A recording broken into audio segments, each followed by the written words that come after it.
Olá, muito boa noite para você. Uma escola na zona norte de Manaus foi evacuada hoje pela manhã após um aluno de 17 anos postar em uma rede social ameaças de que faria uma chacina na instituição. O caso volta a chamar a atenção para a saúde mental dos adolescentes e jovens aqui do Amazonas. Uma postagem numa rede social que gerou pânico e medo. Vou para minha sala, espero o sinal tocar. Vou para a frente da turma e começo a chacina. Dou tiro para todo lado. Teria dito o estudante de 17 anos. A escola onde aconteceria o episódio narrado é esta, na zona norte de Manaus. Após a ameaça, vários pais foram ao local buscar os filhos. Todos os alunos foram liberados e o estudante levado à delegacia para prestar depoimento. Não é de hoje que o ambiente escolar tem se tornado palco de violência. Atentados contra professores e contra os próprios estudantes têm sido frequentes nos últimos anos. Mas o que leva esses adolescentes e jovens a terem esse tipo de comportamento? Esta neuropsicóloga está acostumada a atender adolescentes e jovens. Ela explica que comportamentos desse tipo geralmente são resultado de todo um contexto, que começa dentro de casa e se estende para o ambiente escolar. Cada vez mais, os jovens têm tido poucos canais de comunicação onde eles de fato são ouvidos. Então, aparece nesse caso e parece nos demais que se trata de uma dificuldade de verbalizar, de expressar sentimentos como a própria agressividade. Eles vão se acumulando. E esse acúmulo ele toma uma força, uma proporção dentro daquela criança, dentro daquele adolescente, que eles passam então a ter necessidade em explodir. É muito importante que essa criança, que esse adolescente tenha uma educação tanto com gratificações quanto com frustrações. Receber um não, dar um limite, é muito importante para se preparar para a vida, quando for para a escola, quando estiver trabalhando. A escola onde o jovem estuda tem um histórico de casos de violência. Em agosto, um adolescente que estudava na instituição morreu após levar um golpe de mata-leão de um colega da mesma instituição dentro de um supermercado. A área onde fica a escola é marcada pelos altos índices de criminalidade.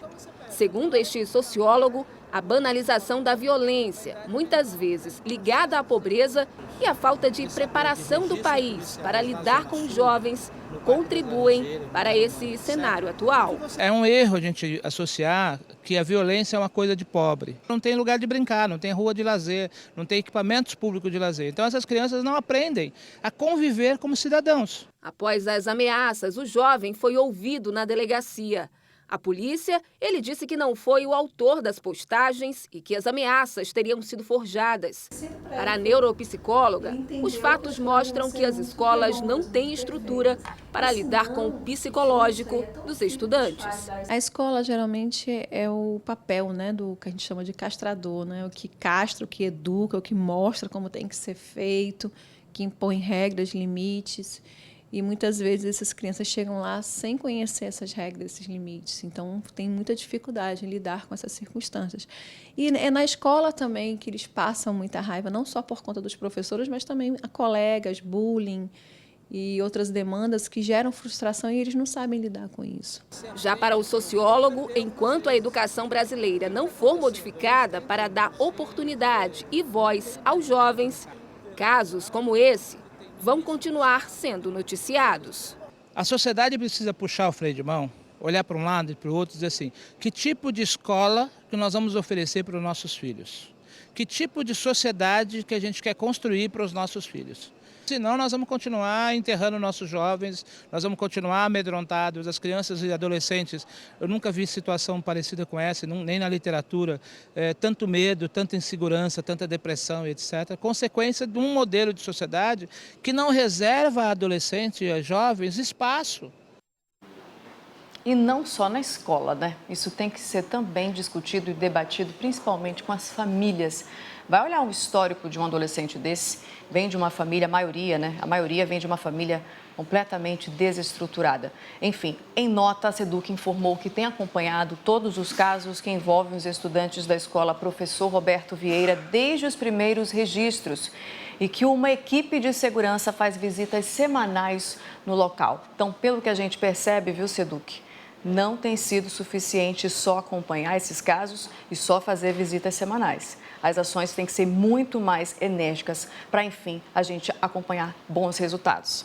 A gente muda agora de assunto para falar sobre o caso Flávio, que durante as investigações da morte do engenheiro Flávio Rodrigues, a polícia prendeu hoje um homem suspeito de ser o traficante que fornecia drogas a Alejandro Valeico, o filho da primeira-dama de Manaus. A repórter Maiara Rocha tem as informações. O suspeito foi identificado como Matheus de Moura Martins. Ele já havia sido citado nos interrogatórios dos suspeitos como sendo o traficante que fornecia drogas para Alejandro Valeico. Os policiais foram até a casa dele para ouvi-lo. Porém, ele foi preso em flagrante depois que várias porções de drogas foram encontradas no imóvel. O que chamou a atenção nessa história é que os policiais também encontraram um relógio que possivelmente pertencia a Magno. Objeto esse que havia sumido misteriosamente. Matheus já tem uma lista criminal extensa, foi condenado por roubo majorado. Ele está aqui na sede da especializada e na manhã de terça-feira será encaminhado até o IML para fazer o exame de corpo de delito. O depoimento dele é de extrema importância, já que ele estava com os envolvidos na noite do crime em uma chácara, logo após a rave que todos eles foram. E amanhã deve ir à votação na Câmara Municipal de Manaus, pelo menos é o que a gente espera, né? Um requerimento para convocar o prefeito Arthur Neto a prestar esclarecimentos sobre o caso Flávio. O assunto, claro, é o uso de dinheiro público no episódio da morte do engenheiro no fim do mês de setembro. Eu converso agora ao vivo com a repórter Rosiane Chagas, que tem os detalhes sobre esse assunto. Rose, será mesmo que esse requerimento vai entrar em pauta? O que você acha, hein? Boa noite para você. Esse é o grande questionamento, né, Nayandra? Muito boa noite para você, boa noite para quem nos acompanha agora ao vivo no nosso A Crítica na TV. Esse requerimento ele foi feito pelo vereador Chico Preto, né, que pede que o prefeito de Manaus vá até a Câmara de Vereadores prestar realmente esclarecimentos sobre o uso da máquina pública naquele episódio que terminou com a morte do engenheiro Flávio Rodrigues, de 42 anos. A gente sabe, na noite do crime foi usado um carro da prefeitura para ir até o condomínio de Alejandro Valeico, que é enteado do prefeito, e quem dirigia esse carro era o sargento da Paz, né, que é funcionário da prefeitura. O vereador Chico Preto quer que o próprio prefeito vá até a Câmara para prestar esses esclarecimentos. O vereador Chico Preto, que é o único vereador que faz oposição declarada ao prefeito de Manaus, Amazonino Mendes, e como você disse aí no início, toda a Câmara de Vereadores é a favor do prefeito, ele tem maioria lá na Câmara, por isso que há essa dúvida se esse requerimento vai ser aprovado mesmo ou não, e se ele vai para votação também, né? A gente sabe que no último dia 10, tanto o procurador-geral do município quanto o secretário de articulação política do prefeito, Luiz Alberto Carijó, eles foram até a Câmara de Vereadores para responder aí vários questionamentos dos parlamentares, mas aí ficou esse questionamento se o prefeito iria ou não. Por isso, então, o vereador Marco Antônio Chico Preto fez esse requerimento. Para saber, então, como é que vai se desenrolar essa história, inclusive a gente vale citar aqui um trecho desse requerimento, onde o vereador ele diz, inclusive, que o prefeito Arthur Vigílio Neto, ele pode ser enquadrado em crime de responsabilidade por ter usado aí a máquina pública, o carro da prefeitura, funcionários da prefeitura para atender aí a interesses particulares. Mas para a gente saber se realmente o prefeito ele vai até a Câmara responder a todos esses esclarecimentos, vamos ter que esperar primeiro se esse requerimento ele vai mesmo à votação amanhã. Segundo, se ele vai ser aprovado, já que a gente sabe que a Casa Legislativa, como você bem disse lá no início, ela é a favor do prefeito, ele tem maioria na Câmara, então vamos ter que esperar até amanhã para ver como os nossos vereadores vão se comportar nessa sessão, Nayandra? Isso aí, prefeito Arthur Neto. Muito obrigada pelas suas informações, Rosiane Chagas. Boa noite para você. E nesta segunda, o portal A Crítica destaca: defesa entra com recurso contra a decisão que caça mandatos de políticos do PL. Isso porque a juíza Kathleen dos Santos Gomes, da 37ª Zona Eleitoral, manteve a cassação e a inelegibilidade de 4 vereadores do partido e também da deputada estadual Joana Dark, por fraude no registro de candidaturas femininas nas últimas eleições. Foram atingidos pela sentença os vereadores Cláudio Proença, Sargento Bentes Papinha, o segundo vice-presidente da CMM, Fred Mota, e Mirtes Salles, que assumiu a vaga de Joana Dark, eleita deputada no ano passado. Apesar de não exercer mais o mandato de vereadora, Joana D'Arc integra a legenda que fraudou as candidaturas. Os advogados dos parlamentares avaliam que a sentença da magistrada é falha. E os detalhes sobre o que diz a defesa, você acompanha no portal acritica.com. E a Universidade Estadual do Amazonas lançou hoje uma nova ferramenta para o setor de turismo. A ideia é facilitar o acesso às informações para quem quiser conhecer, pesquisar ou até mesmo investir nas potencialidades turísticas aqui da região. Parceria com vários órgãos públicos, estaduais e municipais, o portal Observatur é o resultado de um trabalho desenvolvido desde 2017 pelos estudantes de turismo da UEA. O objetivo do portal é ser uma plataforma de acesso público e gratuito para estudantes, turistas, pesquisadores, empresários e gestores públicos que queiram informações sobre as mais diversas ações do turismo no estado. Ele começa agora com uma série de publicações históricas sobre fluxo, sobre ocupação hoteleira, e depois a gente vai começar a ter a oportunidade de também colocar no ar informações sobre os atrativos, contato, horário de funcionamento e, sobretudo, para os empresários e gestores, né? Para que possa, com base em dados, desenvolver o turismo, né, como um dos vetores da matriz econômica do nosso estado. Então, uma plataforma digital que nos dá a oportunidade de visitar a Amazônia e de sonhar em vir aqui é uma oportunidade interessante. E o Amazonas registrou um grande número de faltosos no primeiro dia de provas do Exame Nacional do Ensino Médio. De acordo com o Instituto Nacional de Estudos e Pesquisas Anísio Teixeira, que coordena o Enem, mais de 36.700 candidatos não fizeram exame aqui no estado. Com isso, o Amazonas atingiu o índice de abstenção de 31%, bem maior que a média nacional, que ficou aí na faixa dos 23%.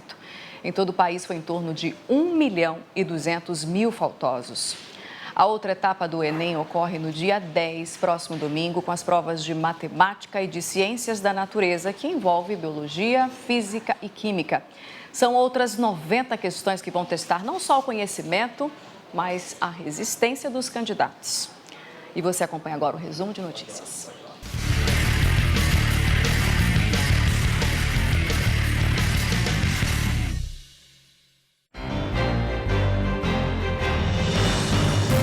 Chegou nesse domingo o primeiro navio da nova temporada de cruzeiros. Em torno de 1.300 visitantes, entre tripulação e turistas, desembarcaram aqui em Manaus. Além desses, estão sendo esperados outros 16 transatlânticos até maio do ano que vem, com a perspectiva de mais de 20.000 turistas visitarem a capital e também o município de Parintins. Um motorista preso e 53 flagrantes de pessoas dirigindo sob efeito de álcool. Esse foi o balanço da fiscalização nesse fim de semana aqui em Manaus, com o feriado de finados. 42 veículos também foram recolhidos por irregularidades. E uma empresa de reciclagem no Distrito Industrial 2, na Zona Sul, foi multada em R$100 mil no fim de semana por descarte irregular de resíduos industriais. No local também foram encontrados lixo doméstico em contêineres em estado de decomposição. De acordo com o IPAAM, além da multa, a área foi embargada até ser retirado todo o material de contaminação.